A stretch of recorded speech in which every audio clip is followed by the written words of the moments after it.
Taqribimizga ko'chib burun turk tilining dауысты dыбыстар жүйесін қарастырайық.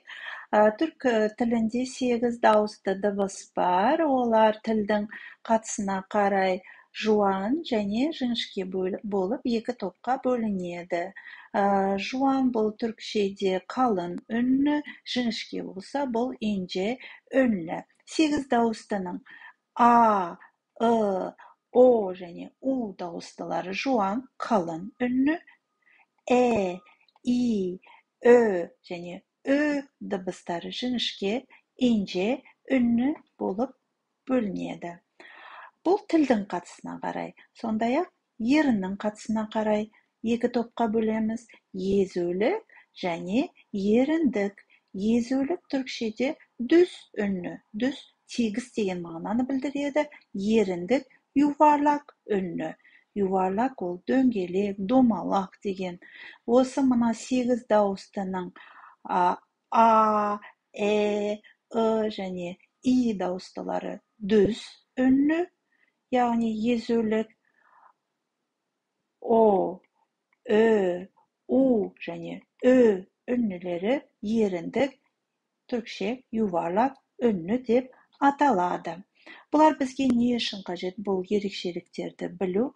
Бұл ерекшеліктерді білу түрк тілінде сөздерге қосымша жалғаған кезде қажет болады. Біз сөздің соңғы дауысты дыбысына қараймыз. Ол жуан ба, жіңішке ме, езулік пе, еріндік пе, соған қарай қосымша таңдап жалғаймыз. Мына жерде мысалға 4 варианты бар. Қосымша көріп тұрмыз. Л, ли, лу, лө.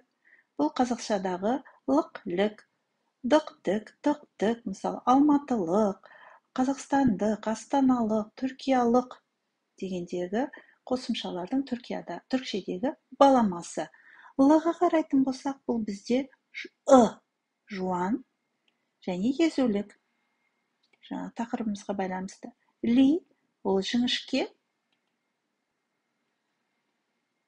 езулік. Луға қараймыз, жуан, уға қараймыз, лудың усына. Ол еріндік. Лө, өге қараймыз, жіңішке,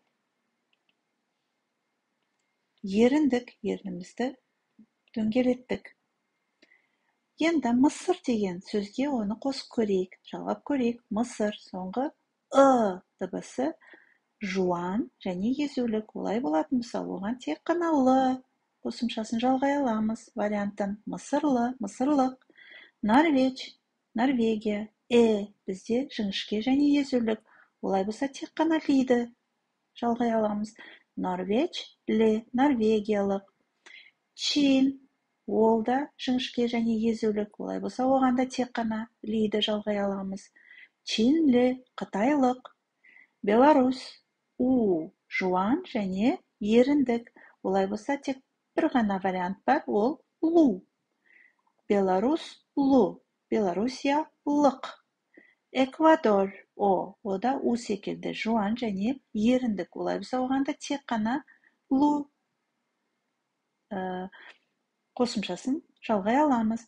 Эквадор, лу, экваторлық. Сұрағымыз нерелісің? Қай жердікісің? Сен. Ал егер сіз деп сұрағымыз келсе, нерелісіңіз? Түркиялıyım, түркиялықпын. Ал қазақстандықпын дейтін болса, қалай айтамыз? Қазақистан, қазақстандық. Ym, қазақстандықпын. Kazakistanlıyım. Ben. Sen Kazakistanlısın. Sen Kazakstandıksın. O Kazakistanlı.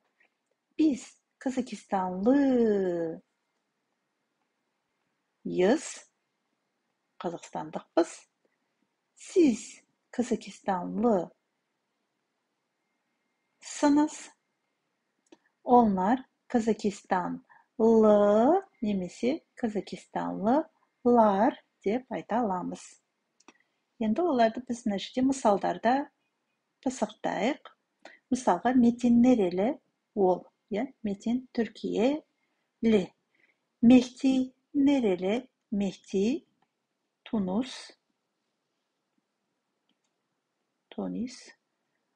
U'ga qaradık da bizde Lu'da alıp geldik. Amire nereli? Amire Ürdün, Yordanya. Ürdün. Lö. Öge qarab bizde Lö'nü tangladık. Akane nereli? Japonya. Japonya.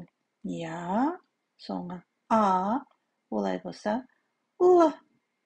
Bu mınау жуан және езулік болғандықтан бізде жуан және езулік бір ғана вариантты лыны жалғадық. Ханс nereli? Ханс Алмания. Ол да Жапония секілді қалай болады? Алманиялы. Алмания, Германия. Қазақшада бізде қазір Алмания деп айтамыз.